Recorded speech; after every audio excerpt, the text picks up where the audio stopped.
Excellencies, distinguished guests, it's an honor and a privilege to welcome all of you to today's special event to commemorate the International Day of Nonviolence. We celebrate this day, the birth anniversary of Mahatma Gandhi, to uphold the eternal values of truth, nonviolence, peace, tolerance, and understanding.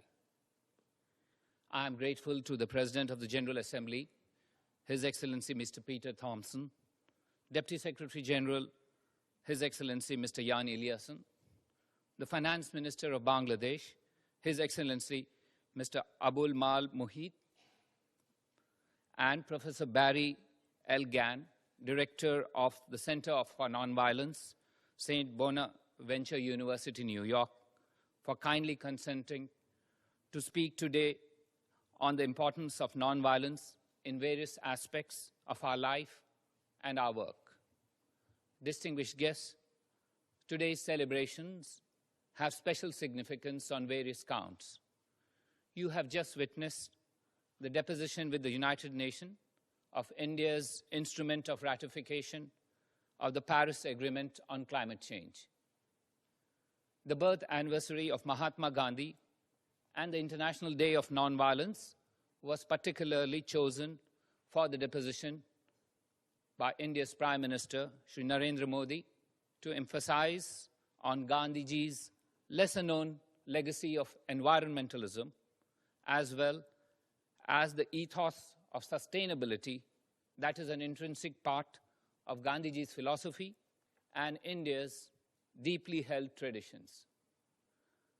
Unlike today, in Mahatma Gandhiji's time, environmental concerns, climate change, and sustainable development weren't issues at the forefront of global conversations. Yet, his emphasis on a simple lifestyle, love for nature, and appreciation for natural resources epitomized a low-carbon footprint, even though the concept itself was not formulated then. Looking back, many now regard him as an avid and early environmentalist, encapsulating the whole idea of sustainable development. More than 7 decades ago, Gandhiji said, and I quote, "The earth, the air, the land, and the water are not an inheritance from our forefathers, but on loan from our children. So we have to hand over to them, at least as it was handed over to us." This thinking is now mainstream.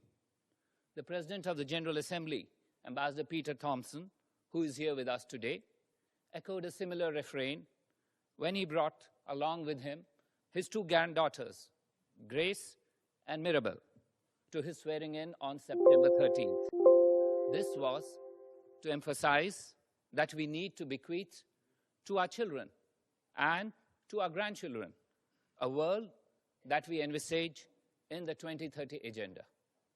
Friends, you have heard the mesmerizing voice of Ms. Sudha Raghunathan, contemporary India's leading Carnatic music singer.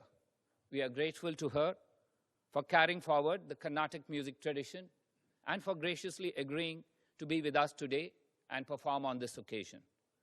50 years ago, in October 1966, India's most celebrated singer of the same Carnatic music tradition, Dr. M.S. Subbulakshmi, performed at the UN. We are delighted that the UN Postal Administration has chosen to release a postage stamp to honor Dr. Subbulakshmi later during the event today. I thank all of you for joining us here today. Your presence on a holiday is deeply appreciated. It is reflective of your personal commitment and support for the pursuit of nonviolence as an enduring value that we all cherish for our collective well-being. I thank you for having been present here. Thank you.